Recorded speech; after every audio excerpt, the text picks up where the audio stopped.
রাষ্ট্রপতি পদে জামায়াতে ইসলামীর নেতৃত্বাধীন ১১ দল এবার প্রার্থী করেছে এলডিপি সভাপতি সাবেক মন্ত্রী অবসরপ্রাপ্ত কর্নেল অলি আহমদ বীর বিক্রমকে।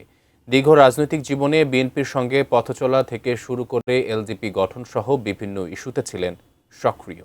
বিস্তারিত শেখর আজাদের রিপোর্টে। জনগণকে আলোর পথ দেখান, রক্তপাত বন্ধ করেন।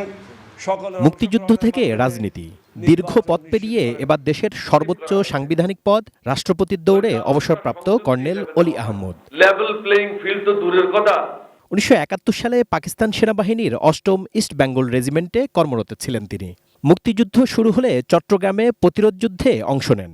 পরে জেট ফোর্সের অধীনে মুক্তিযুদ্ধে লড়াই করেন। মুক্তিযুদ্ধে সাহসিকতার স্বীকৃতি হিসেবে তিনি লাভ করেন বীর বিক্রম খেতাব।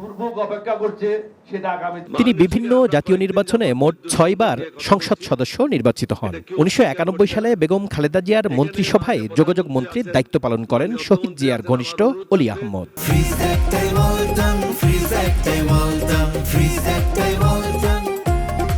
২০০১ সালের নির্বাচনে অলি আহমদ জামায়াত ইসলামের সঙ্গে বিএনপির জোট গঠনের বিরোধিতা করেছিলেন। শীর্ষ নেতৃত্বের সঙ্গে মতবিরোধের কারণে ২০০৬ সালে বিএনপি ছাড়েন অলি। গঠন করেন লিবারেল ডেমোক্রেটিক পার্টি এলডিপি। বর্তমানে দলটির সভাপতি হিসেবে দায়িত্ব পালন করছেন তিনি। অংশগ্রহণ করতে হবে। ২৪-এর অভ্যুত্থানের পর নতুন মেরুকরণে বিএনপির সঙ্গে অলির বনিবনা হচ্ছিল না। ত্রয়োদশ সংসদ নির্বাচনের আগে তার এলডিপি জামাত জোটে যোগ দেয়। এবার রাষ্ট্রপতি নির্বাচনে তাকে প্রার্থী করেছে জামায়াত ইসলামের নেতৃত্বাধীন ১১ দলীয় ঐক্য।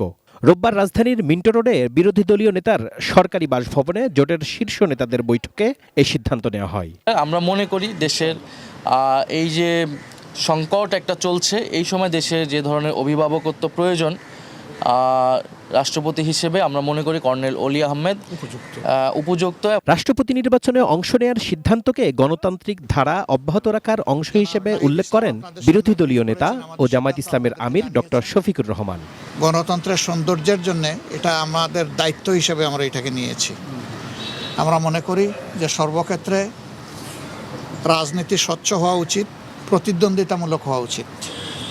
তাহলে গণতন্ত্রের গতি এবং তার সুস্বাস্থ্য ফিরে আসবে। অলি আহমদ তার দীর্ঘদিনের রাজনৈতিক দল বিএনপির মনোনীত প্রার্থীর বিরুদ্ধে লড়াই করবেন। জনগণের পাশে থেকে তাদের স্বার্থ রক্ষার লক্ষ্যেই রাষ্ট্রপতি পদে প্রার্থী হয়েছেন বলে জানান তিনি। আমরা আমাদের জায়গা থেকে এই জাতির সাথে কখনো বেইমানি করব না, ইনশাআল্লাহ।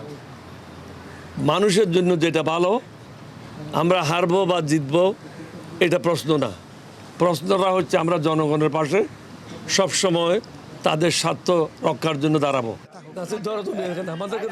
Shekhar Azad, ATN news, Dhaka.